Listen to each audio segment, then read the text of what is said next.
தந்தை பெரியார் அப்படின்னு தமிழர்களால் பெரிதும் போற்றப்படக்கூடிய அந்த பெரியாருக்கு வந்து வைக்கத்தில் ஒரு பெரிய ஒரு நினைவிடமும் அதுக்கான நூலகமும் திறக்கப்பட்டிருக்கு. அதுக்கான வரலாறு கூட இப்போ விமர்சிக்கப்படுது.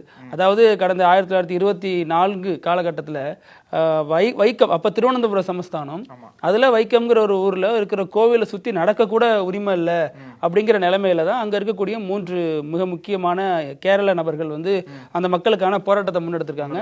நடக்கணும், எல்லாரும் சமந்தான், கோயிலுக்குள்ள வரணும் அப்படின்னு பெரிய போராட்டத்தை முன்னெடுத்திருக்காங்க. ஆனா அப்போதைக்கு மிக சொற்ப எண்ணிக்கையில மட்டுமே அவங்க போராட்டத்தில் இருந்ததுனால அந்த போராட்டம் வெற்றி பெற முடியாத ஒரு நிலைமையில இருந்ததா சொல்லப்படுது.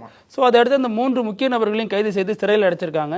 சிறையில் இருந்தபடி தான் அவர் பெரியாருக்கு கடிதம் எழுதியிருக்காரு. பெரியாருக்கு மட்டும் இல்லாம காங்கிரஸுக்கும் கடிதம் எழுதினாங்க. அதாவது நீங்க வந்தா மட்டும் தான் போராட்டத்துக்கு உயிர் கொடுக்க முடியும், இல்லைன்னா அரசரோட காலில் விழுந்து மன்னிப்பு கேட்கிற மாதிரி ஆயிரும் அப்படின்ற மாதிரி ஒரு கடிதம் எழுதியிருந்தாங்க. அப்போ வந்து பெரியார் இங்கேருந்து அங்கே புறப்பட்டு அங்கே உள்ள மக்களை அதுக்கான தயார்படுத்தி அந்த போராட்டத்தை வெற்றிகரமாக முடித்து வச்சாரு அப்படிங்கிறது வரலாறு. இந்த போராட்டத்தினுடைய விளைவாக தான் வைக்கம் வீரர் அப்படின்னு பெரியார் அழைக்கப்பட்டார். அந்த இதில் தான் 1994 சொன்னபடி தமிழக அரசு அவருக்கு அங்கே ஒரு நினைவிடம் கட்டினாங்க. அதனுடைய நீட்சியாக தான் கேரளாவில் அவருக்கு ஒரு நினைவிடம் எழுப்பப்பட்டது. அது சரியாக புனரமைக்கப்படாமல் இருந்ததுனால இப்போ தமிழக அரசு முதல்வர் மு க ஸ்டாலின் தலைமையிலான இந்த அரசு வந்து 8.25 கோடி ரூபாய் பணத்தை கொடுத்து அதை புனரமைக்கிறதுக்கான வேலையெல்லாம் பார்த்துட்டு இருந்தாங்க.